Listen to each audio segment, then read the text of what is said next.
The following program was made possible by the financial support of viewers like you.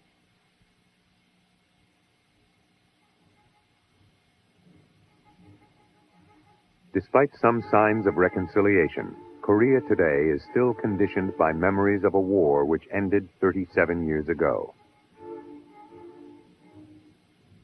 The Korean military is immortalized on both sides. The warriors who died and those who remain vigilant.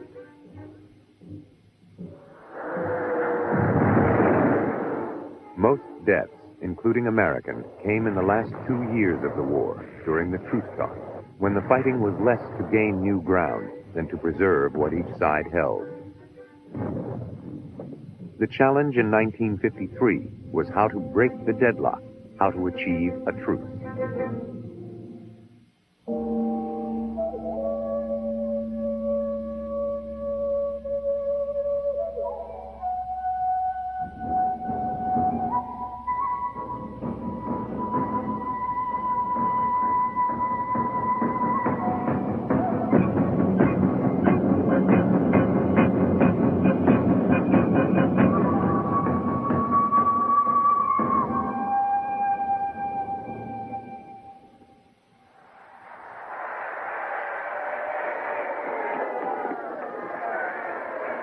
In 1952, Dwight Eisenhower was elected President of the United States.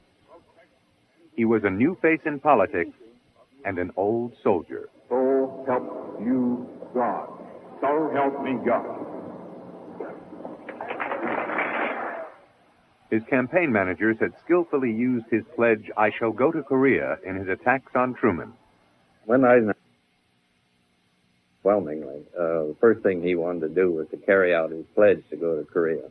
He inspected the Korean forces and had watched them in battle practice. And so he had a thorough grounding in what the actual situation, political and military, was in Korea. Eisenhower undertook to build up the South Korean army and to get the truce talks resumed. Behind the pleasantries toward South Korea's President Syngman Rhee, he felt disquiet. So did others.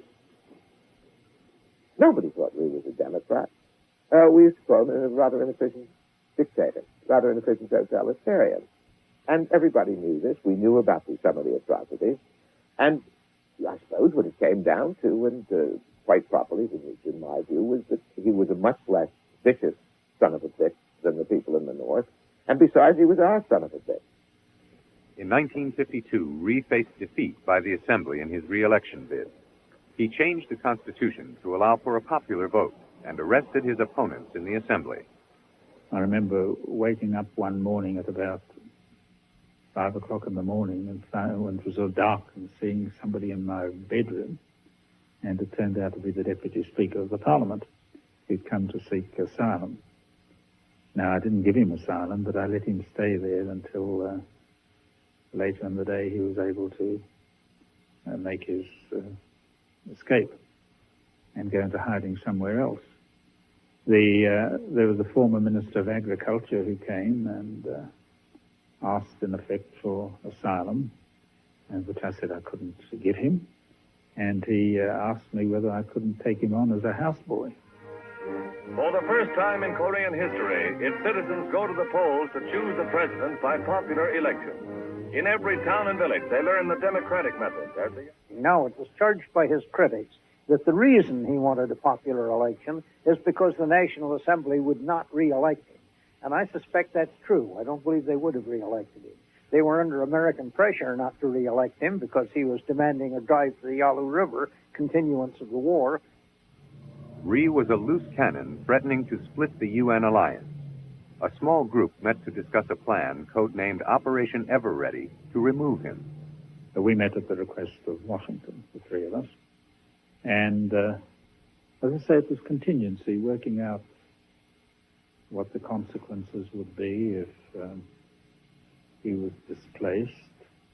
Of course, it would be highly desirable that any change would be made by the Koreans themselves rather than from outside. But Rhee shrewdly released his opponents and secured re-election. Unabashed, he organized mass demonstrations for a march north and no limits to the war. His slogan was Puxin Tongil, with Puxin is advance to the north and Tongil unify the country.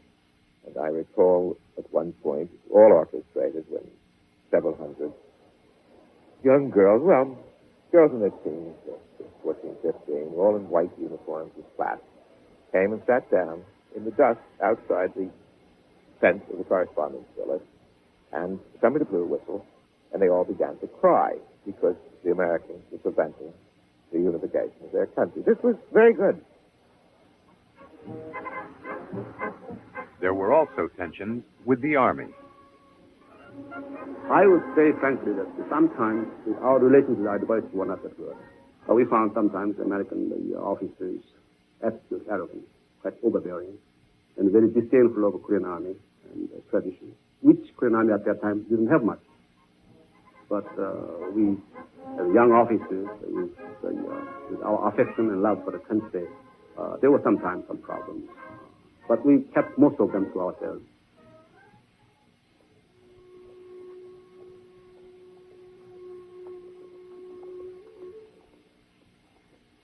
For the 5 million refugees who flooded the South, the war was a calamity. The Korean people were in a dreadful state. The hunger, the poverty was really dreadful. Children running after you, asking for food and the like. It really was terrible. I had as a batman a gentleman of, I should say, 50 years of age, who was the ex-mayor of Suwon, which is a town just south of Seoul. He was working for me as a batman for 2 shillings a week plus a bottle of gin. He existed on that. Seoul in the fall of 1952 was capture land. On the one hand, you had senior American officers and some of the high-ranking civilians living very high off the hog, drunken parties and cases of champagne, that sort of thing, and lots of ladies of the night, and generally the kind of thing that you can read about in Catch-22. On the other hand, you had a desperate civilian population. You had at least 50,000 children being fed by emergency milk and soup stations. You had a hungry population scavenging in the ruins. Seoul was 80% destroyed, at least 80% destroyed. It was a city of ruins. It was like Germany after World War II.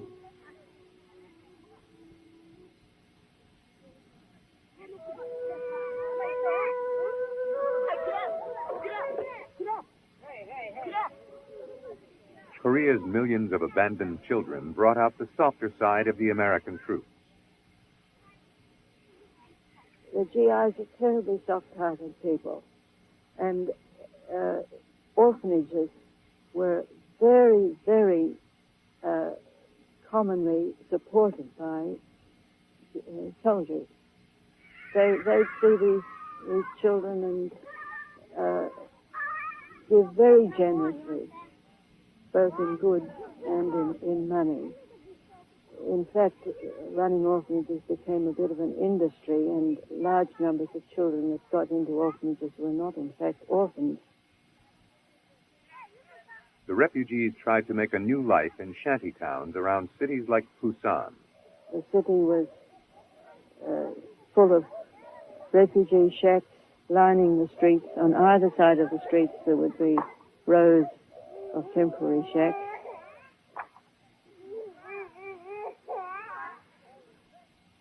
On the military front, Eisenhower was trying to end the long stalemate with heavy hints that he would use atomic weapons.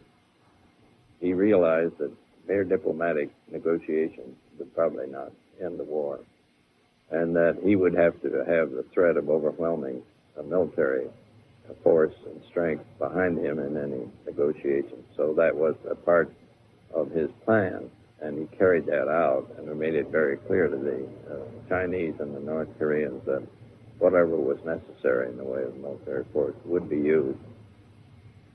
I think that any intelligent enemy would have understood that the use of atomic weapons in that situation was imminent. if there was not a ceasefire arranged.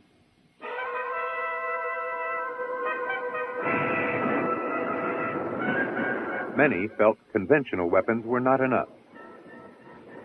We believe that the United Nations forces, headed by America, should have used all the facilities at their disposal, including the atomic bomb. I do not necessarily speak for the Royal Australian Navy when I say that. I speak for myself and those around me. I think the philosophy that bombing the hell out of the North Koreans and the Chinese Communist forces in order to persuade them to give an inch at the peace talks was a fallacy. I don't think it happened. The British forces did not really believe that was the way to deal with Orientals. The Americans, however, showed the idea, and we executed it. With total command of the coastline, the UN poured an immense mass of bombs and shells on North Korea in the third year of the war.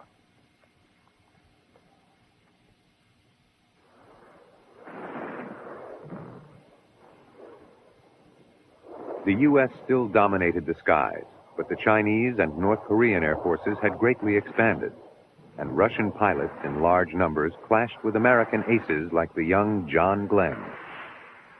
And it was a matter of the old World War II style dogfighting, getting in behind and hammering someone or getting hammered yourself if he got on your tail.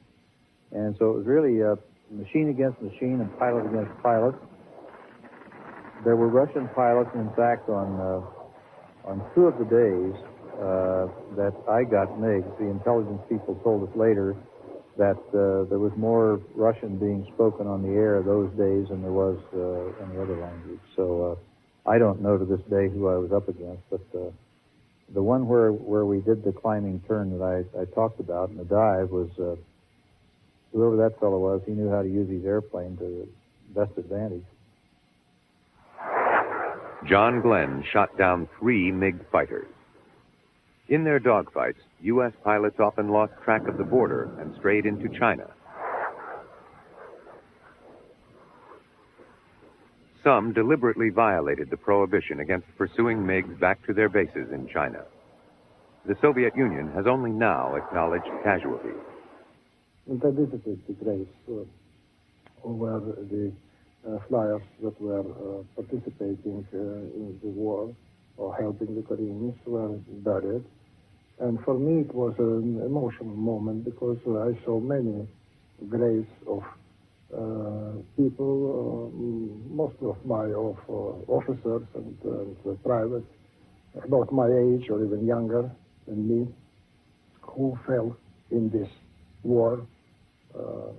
They survived during the Great Patriotic War. Many of them went through this war, and then they perished in the Korean sky.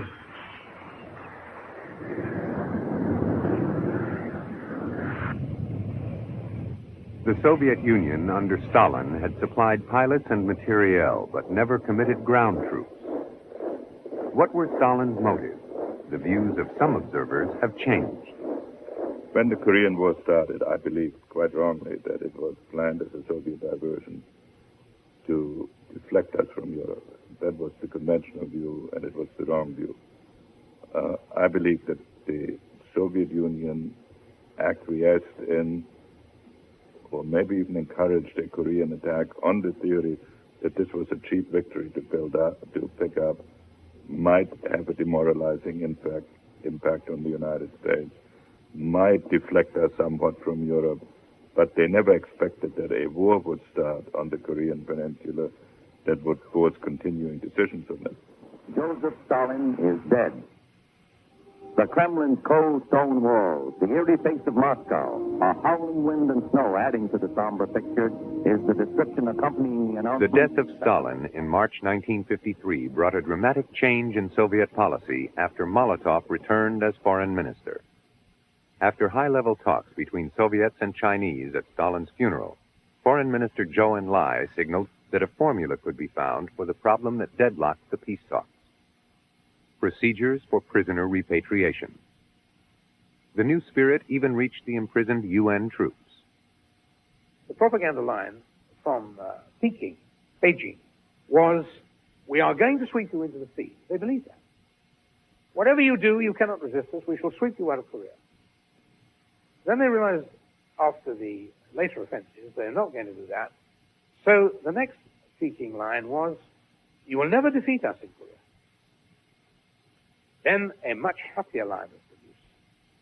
No matter what you do, you will never stop us bringing peace in Korea. We will have an armistice as required by the peace-loving peoples of the world. Those sort of phrases were rolled out. Then we knew there was going to be an armistice, and we would get out. At the end of March, the Communists announced agreement to a first exchange of sick and wounded prisoners, which had been proposed by the Red Cross and already accepted by the UN. The swap, known as Little Switch, involved more than 6,000 North Koreans and Chinese who were exchanged for nearly 700 UN prisoners. There was propaganda as well as poignancy. The West was unprepared for the state of mind of some of its returning prisoners. Communist propaganda had often taken effect, and the West faced a new concern, brainwashing. Well, I think we were all surprised that so many of the initial prisoners, the sick and wounded in Little Switch, were people who had been affected by communist propaganda, through brainwashing, torture, whatever. I was, being a shortwave radio enthusiast, I've been listening to Radio Peking and Radio Pyongyang, and so I immediately recognized the cliches and stereotypes, because it was clear that the first lot had been primed to particularly talk about germ warfare and the atrocities of saturation bombing in the north and so on.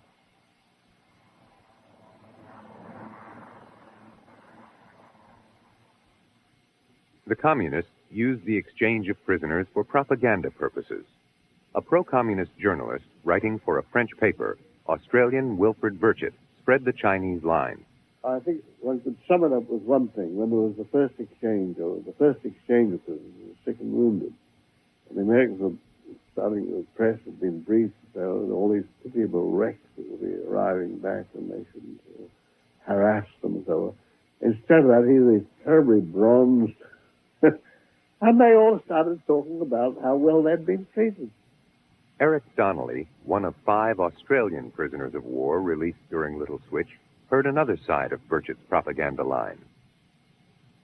He came in and he said that down at Panmunjom, it was quite obvious that the Americans did not like giving medical treatment to the Chinese and Korean wounded because some very high figure, I think it was 70 or 80% of them were amputees. I said it was a tribute to the American health services that so many survived the loss of an arm and leg. And he started talking over the top of me saying what nonsense, this was rubbish, and he went off to peddle his story somewhere else. A very voluble man, Wilfred Burchett. He'd talk under 20 feet of wet concrete. British diplomats captured after the fall of Seoul in June 1950 were among the prisoners returned. We've been treated very, very kindly. And as I had occasion to say to British representatives a short time ago, George Blake listened dutifully to his chief's diplomatic words about captivity. The head of British intelligence in Seoul, Blake later confessed to being a Russian spy.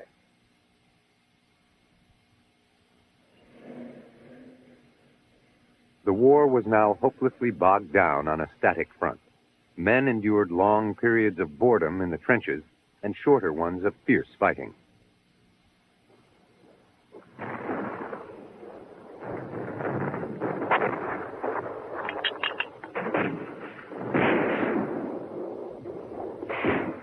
In the spring and summer of 1953, communist offensives were repelled at high cost to both sides.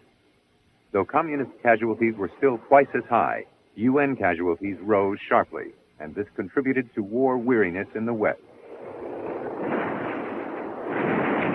The communist side calculated that it had to inflict high casualties to get the UN to sign an armistice. It singled out South Korean troops in particular to make accept one.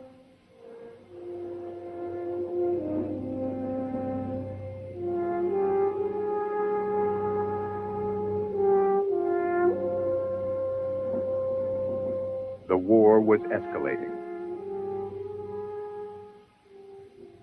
Up to now, the UN had spared only one major target in the north, the dams on which the rice crop and survival depended. In May, as the peace talks resumed, U.S. planes hit 5 of the biggest dams near Pyongyang, causing gigantic flooding.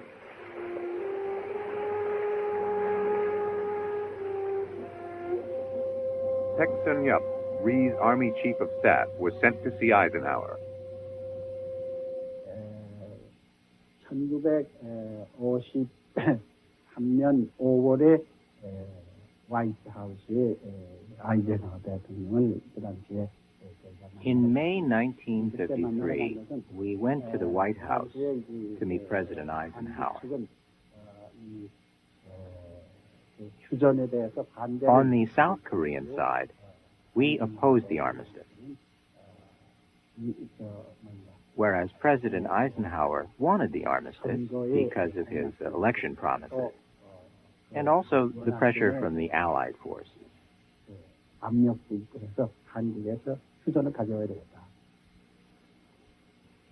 With Rhee's hopes to call off the peace talks rejected by Eisenhower and an agreement on prisoner repatriation near, President Rhee decided on a defiant gesture to sabotage the talks. Agreed by South Korean guards on orders from Syngman Rhee. He instructed prison guards to organize a mass breakout of North Koreans, whom they had identified as anti-communist. 미군하고 충돌 없이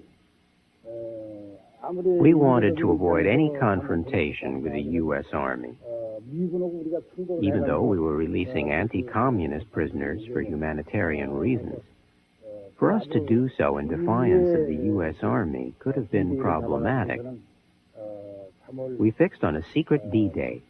It was June 18th at 2 a.m.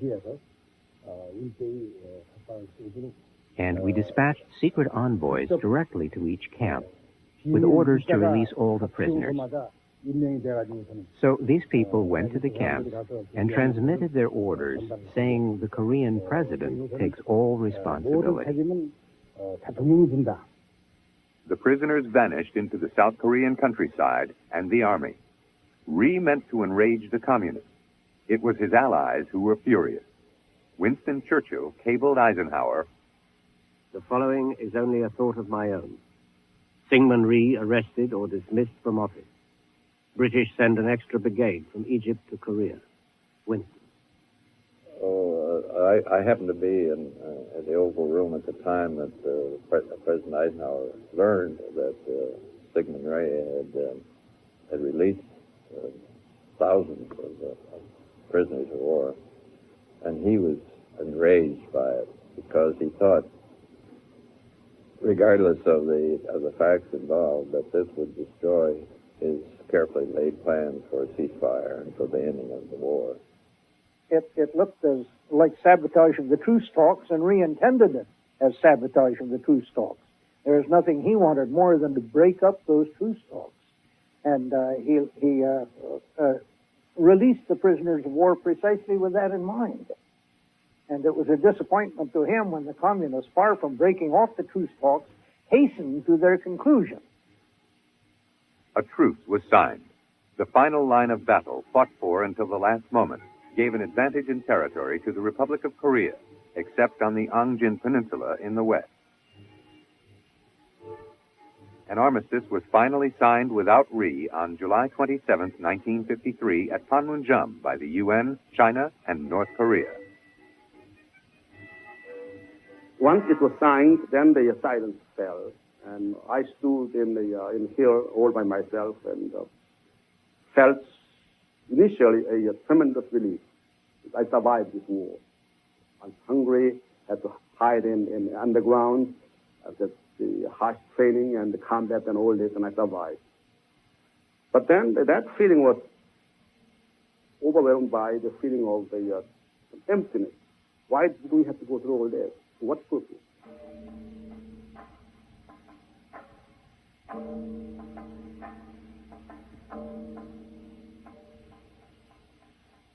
When midnight struck, our forward companies put up a lot of flares, and there was a sort of ragged cheer went along. And then absolute quiet. And the Chinese hills are dark and silent. And great apprehension grew that they didn't know that it was supposed to be the end of the war. And suddenly, looking over the darkness, one light went on over there, and then another light, and then a light, there was a pop, which normally meant you were going to get an incoming round, and everybody waited. And they were putting up their flares, that's their lights as well. A couple of them, actually them, very dangerously, walked across the valley through the minefield to the Chinese lines that first night. And came back with bottles of wine and presents, and were immediately put on charges for their doing. The U.S. claimed victory in containing communism. Soldiers, sailors, and airmen of 16 different countries have stood as partners beside us throughout these long and bitter months. America's thanks go to each. In this struggle, we have seen the United Nations meet the challenge of aggression, not with pathetic words of protest, but with deeds of decisive purpose. The communists claimed victory in containing the U.S. 1953년 7월 27일 나는 그 조인하는 걸 보고서니 미제가 3년도 안에 On the 27th of July, 1953, I witnessed the signing of the armistice in this room. I felt that although the Americans carried on the war for 3 years, they ended up at the very point that they started it.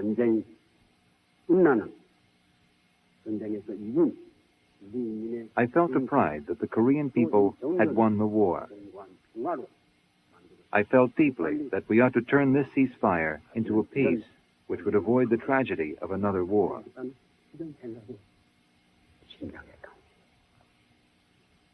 Neither North or South Korea can be said to have won the war because the destruction was too heavy and human and material cost was overwhelming. Therefore, neither South or North Korea won the war. China did intervene, but they suffered greatly in terms of human resources, and they had to delay their modernization efforts considerably. China's relations with the United States have deteriorated considerably, and therefore it had a very large impact on China's future.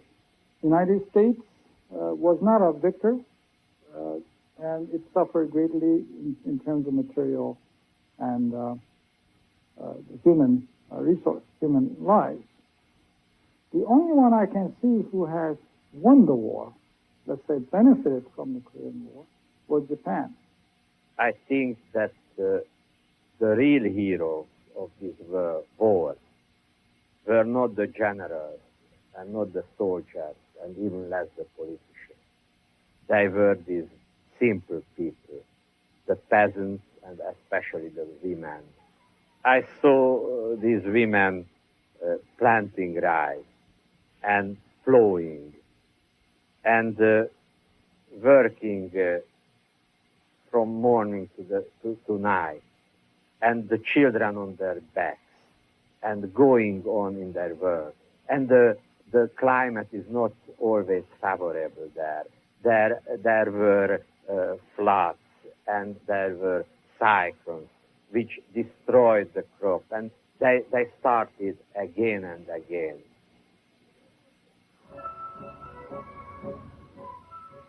The main exchange of prisoners which followed the armistice was a spectacle of defiance by the communists. We had made a flag of the People's Republic of Korea, colored red with our blood, and waved it as we crossed the line. We refused to wear clothes given to us by the Americans. We threw them away. We also made badges for our caps, and we made our own clothes. I hid them in the space inside this artificial leg.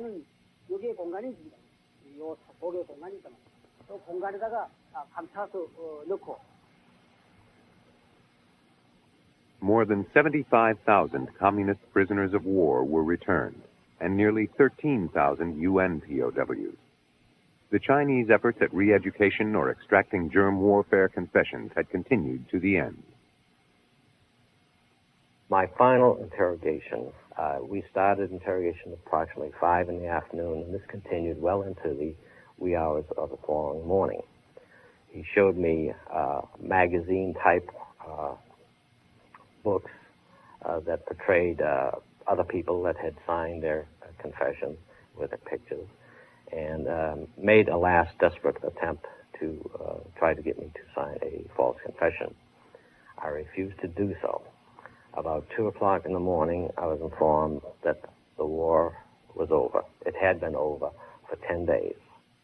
My little scar-faced, hunchbacked Chinese mentor, little Chen Chongwei, who used to receive my religious censorship reports, he came to me and he said, well, you go home now.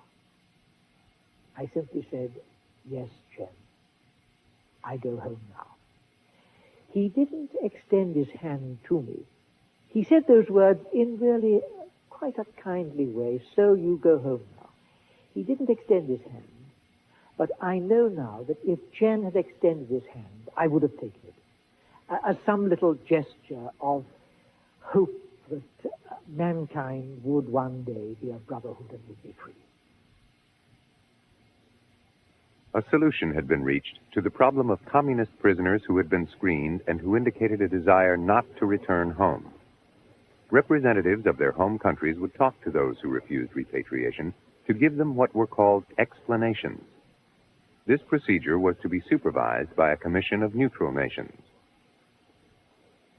Indian troops brought Chinese prisoners to the border for explanations from their own side.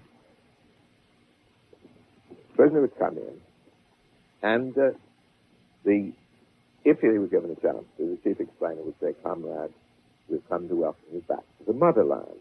At which point, in every case I saw, the prisoner would scream, "I'm going to Taiwan." "Play Taiwan," he'd say. Quite often he would then rip off his shirt and display a tattoo. As the afternoon went on, the thing that became very clear was the absolute expression of amazement and shock on the faces of the explainers. From another exit point, the Chinese, 14,000 former communist troops, carrying pictures of Generalissimo Chiang Kai-shek. 2/3 of the Chinese prisoners went to Taiwan, where they were warmly welcomed. Ironically, the Chinese who returned to the mainland were treated as tainted by foreign influence. 22 UN POWs, 1 Scot and 21 Americans, chose to live in communist China. Among them was a sergeant from Memphis, Clarence Adams. I felt no real reason to come back to the U.S. because I didn't see any future by coming back. Whereas, on the other hand, the Chinese had promised me, after I talked to them, that, there was no discrimination in China, that the communist doctrine wouldn't allow that. It wouldn't be communism if they discriminated against any particular ethnic group. And that I could get an education in China. This is one of the things that I asked for.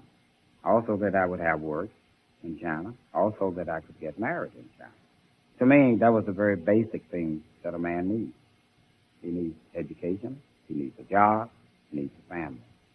They couldn't answer those 3 questions for me. They made a promise. There would be no problem. So it was better at that time to go to China rather than return to the U.S., where I saw no hope. After 12 years in China, Adams returned to Memphis with a degree and a wife. He runs 2 chop suey houses. There's our big seller around here, fried rice. The bourgeois ideology was much deeper rooted than I thought it was. After all, I found out that there was no way to really get ahead You would just be average. There was no real incentive there to keep you there. You know, you'd reach a certain height, and that was it. It's not like in America. If you got anything going for you, the sky is the limit. It's up to you to make it.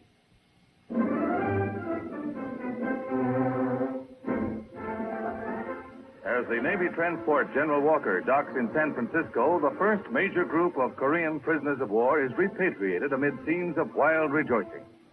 Many never returned from the war. Almost 7,200 Americans had been prisoners of war in Korea. 2,730, more than one-third, died in communist captivity. They've been long years both for the men and those who waited, hoped, and prayed, for soldiers whose names appeared on the missing list, who dropped from sight into the brutal uncertainty of communist prison camps. But today, surrounded by families and loved ones, days of torture fade in the joy of reunion.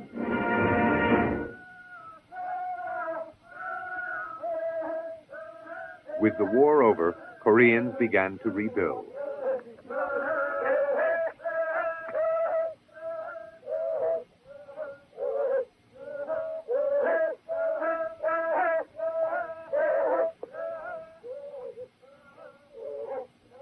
The war ended where it began, with Korea divided, but now it was in ruins. Korea, after armistice, was of course a devastated country. It was poor in the south and it was poor in the north. But of course, the north was more devastated than the south because it had been bombed heavily. And when you came to a city like Humnan, there wasn't actually one house in one piece. And when our inspection team was going to move into a house there, one house was quickly repaired. And that was practically the only house in town. The North embarked on a colossal reconstruction program with considerable outside help, especially from Chinese troops. Unlike Rhee, Kim Il-sung welcomed the armistice. He consolidated his personal power with extensive purges. Kim Il-sung in 1953 faced a situation where a war that everybody thought he had launched had turned to not a defeat, but a terribly devastating war for the entire peninsula. And yet he held on to power. He not only held on to power, but he proceeded to purge those people that, for example, the CIA thought was so important: Soviet Koreans, Chinese-linked Koreans. One might have thought that Kim Il-sung would have been scapegoated for the results of the Korean War, but instead he turned around and scapegoated the leader of the Southern Communist Party, Park Hun-young. Park Hun-young had led the South Korean Communists and been Kim's foreign minister. Now he vanished after a show trial which brought down other independent-minded communists. I had a good friend in Quezon during the armistice talks. His name was So Chang-sik. He was one of the two interpreters of the Korean delegation. I saw So Chang-sik among the accused people. He was there in prisoner's clothes, the face nearly completely changed. He was accused as an American agent. So maybe they wanted to purge the party from people who think, simply who think. I used to have long conversations with him. And I remember when I told him how heroic the Korean people is in resisting a power like the United States. And he said, it's true, but sometimes I think why just our people has to be so heroic and have to lose hundreds of thousands or even millions of lives. In 1954, the Russians and Chinese convened with the Western powers in Geneva to discuss trying to reunify Korea. The Communists proposed nationwide elections with neutral international supervision. The U.S. wanted supervision by the UN. The conference collapsed, and Korea remained divided. In the South, Syngman Rhee remained in power and friendly with General Van Fleet, the former UN commander.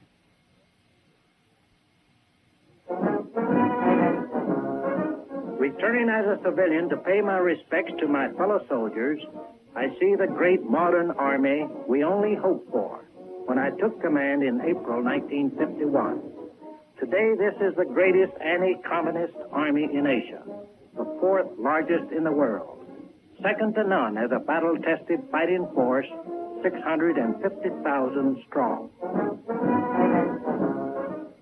I started putting it together. Van Fleet returned to narrate this tribute to the South Korean Army, now a dominant force in national politics. The military academy holds its graduation in Seoul, similar to West Point ceremonies. Reviewing the cadets is President Rhee, the George Washington of Korea, who is devoutly dedicated to the unification of his country and the liberation of what is left of his people in North Korea. The general feeling was we were going to sink or swim with Syngman Rhee. And the effort was to ignore the failures of this highly authoritarian society, of a police state society, if you like, and to try to get on with building up his industry and trying to make the country self-sufficient. One thing Rhee was interested, however, to his credit, was education.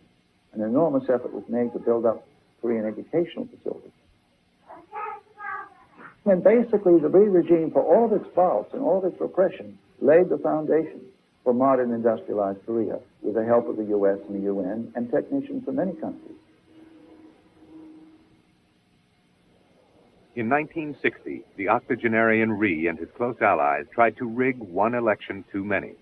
Many conservative Koreans deserted him. Huge demonstrations led by students, but also involving university professors and the rising middle class, surged up against him. I saw a jeep passing with a student standing on it, waving the bloody clothes of a fallen student. And around him, as if he were a figure in the French Revolution, you could hear the roars of the crowd growing ever angry. And what had been a peaceful demonstration at 11 o'clock, by 2 o'clock, 1:30 in the afternoon, had turned into a revolution. Rhee was ousted and corrupt officials purged. But this democracy was short-lived. Within a year, General Pak Chung-hee staged a coup, beginning 18 years of intermittently authoritarian rule. Both Koreas cemented their alliances. The South sent troops to fight with the U.S. in Vietnam.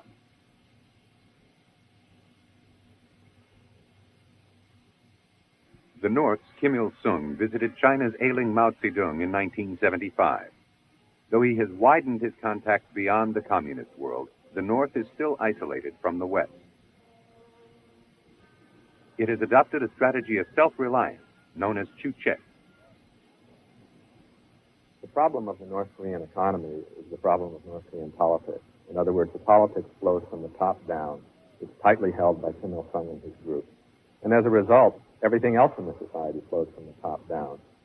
North Korea has done very well in industrializing on basically a self-reliant Stalinist sort of model. But the diminishing returns of that have been obvious for at least 10 or 15 years, if not longer. With relatively small resources, much smaller population than South Korea, it has, at tremendous human cost, achieved a fairly substantial industrial and military establishment. But North Korea has become an almost grotesque caricature of a regimented communist system.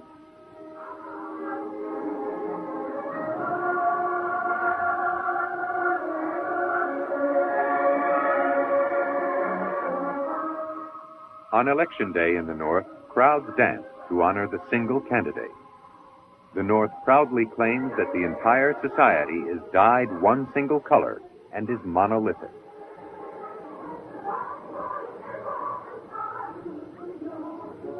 They make no bones about a 100% turnout for elections and 100% for the right person. All achievements are automatically attributed to the great leader, Kim Il-sung. Kim even has admirers among important South Koreans who defected. 그 후에도 여러 차례 위대한 수령님, 김일성 수령님을 I met President Kim several times. I had an impression that he is very great, 되게 여러 번데 그래도 된 게 much greater than many famous persons whom I've met and have heard. 내 보지. I can see that the Truce idea is providing the base for his successful politics. 여기에 들어와서 I was attracted by him. I decided to settle in this utopia. The population may well believe the neon slogan which proclaims, "We have nothing to envy in the world." In their lifetime, things have improved.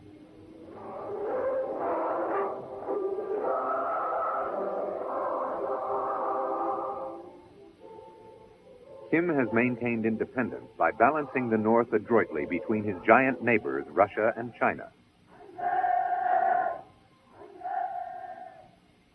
He has groomed his eldest son, Kim Jong-il, as his successor. If this happens, it would be the first hereditary succession in the communist world. Kim Il-sung's cult of personality works in the North, but it brings derision from the South. When you hear Kim Il-sung's name, they are talking and they are using all kinds of adjectives. Before you hear Kim Il-sung's name, you have to wait one whole minute. The great Kim Il-sung, or beloved father and the leader of socialistic world and all that crap. Then Kim Il-sung's name comes. I think this is nonsensical. This may be all right in 17th, 18th centuries back, but we are facing 21st century in a couple of years' time. I myself feel that I've constantly gone wrong by underestimating Kim Il-sung because he looks like basically a buffoon to most Westerners. But the man has stayed in power for 40 years, and he is an extraordinarily shrewd tactician. He knows Koreans very well. And what he has done that almost no Korean leader in the post-war period has been able to do is to solidify a faction that stays together. Will it stay together for Kim Jong-il? He is fawned on by all, but no one knows if he is genuinely able, or if the army chief, Oh Jin-woo, will give this succession his blessing. The memory of the Korean War is part of the cement which holds the society together. In the giant war museum in Pyongyang, captured American spoils are shown to each generation of school children. The war is kept alive. The North has forged its identity with fiery calls for revenge against America, with insistence that such a war never happen again, with implacable hostility to the Southern regime. The camera was not on as the bomb went off, but the alert cameraman started shooting seconds later as the dust and debris were still flying. 4 cabinet members were among the 17 South Korean dead. South Korean officials did not... In October 1983, a bomb in Rangoon blew up members of the South Korean cabinet visiting Burma. The Burmese government, which had been close to Pyongyang, broke off relations with North Korea as a result. In 1987, a South Korean airliner vanished near Burma. A young woman confessed on South Korean television to being a northern agent who had planted a bomb in the plane.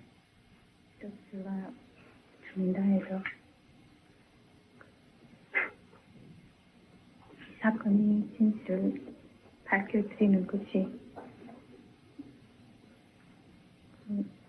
살아가신 분들과 그리고 The South is also violent in its internal politics. President Park, whose wife had earlier been assassinated, was himself shot dead across the dinner table by his own intelligence chief in 1979.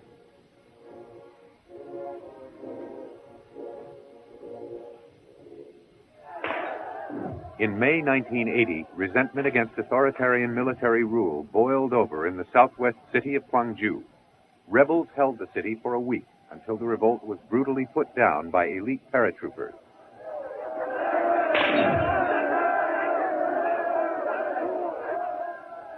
Several hundred people were killed. Today's government has apologized for their deaths.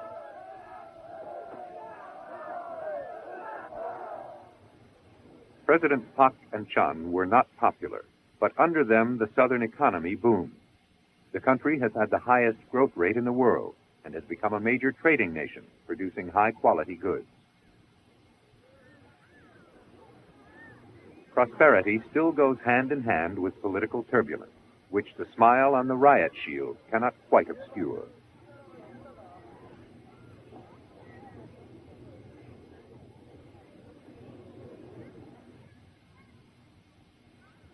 The war is less of an obsession now that this vibrant capitalism with state support has overtaken the North. To the new generation of entrepreneurs, Japan is now the target. Korean people realize we gotta be on the ball. Otherwise, there won't be Korea anymore, militarily, economically, and whatever. I think that is the basic, fundamental feeling and philosophy that we Koreans have today. And of course, economic situation has increased tremendously. But there is nothing that Koreans cannot do, industry-wise, and there is no reason why we cannot challenge Japan in other terms. Until recently, economic growth did not bring commensurate democratic advances. In 1987, popular demonstrations forced new elections. The best-known candidate was Kim Dae-jung, an opposition candidate who had almost won in 1971. But the opposition fielded two candidates and divided its vote.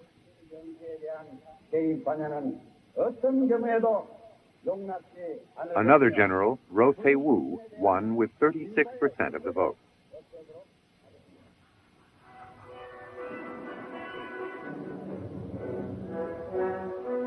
In 1988, South Korea itself was a winner. Seoul hosted the Summer Olympics. The North's allies, China and the Soviet Union, came, but North Korea boycotted the Games. Sabotage from the North was predicted, but never happened.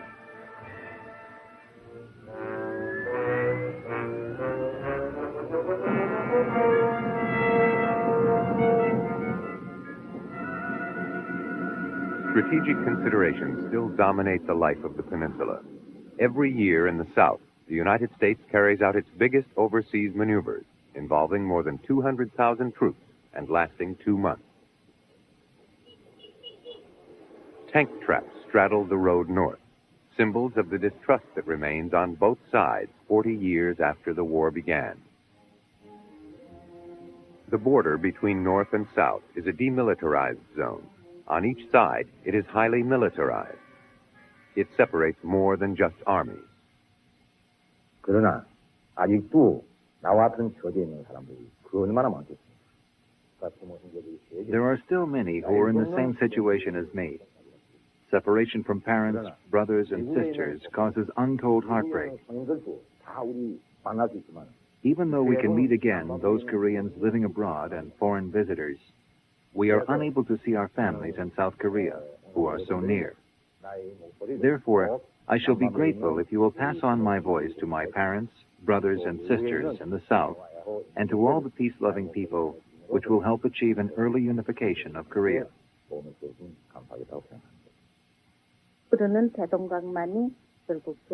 Only the Daedong River flows just as before, but everything else in Pyongyang has changed. I met my elder sister there. This was the elder sister who had looked after me so well in the north when I was little.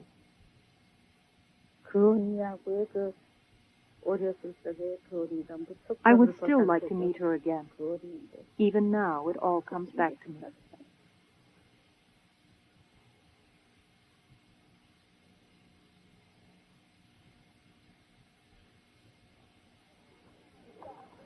For millions of Koreans, the forced separations of 40 years ago remain an open wound. They long for kin on the other side of the ceasefire line. Southern families still search for relatives lost in the South. Television has helped reunite them. 언제 해주셨어요? 6.25 때 해줬어요. 6.25 때 동생이 몇 살이었어요? 6살이었어요. 언니는요? 나는요, 10살인가 됐죠. 이송자 씨? 예. 6.25 때 6살이 맞습니까? 예, 맞아요. 기억이 나세요? 어디서 헤어졌어요? 기억이 조금 나는데. 엄마 이름 누군지 알아요? 엄마 이름 누군지 아니냐고. The distortions brought by war and politics may someday fade. Perhaps then all 60 million Koreans will recover their common heritage in a spirit of national reconciliation.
This program was made possible by the financial support of viewers like you. For a printed transcript, send $5 to Journal Graphics, 267 Broadway, New York, New York, 10007. To order by credit card, call 212-227-READ. Please specify Korea Armed Truce and today's date.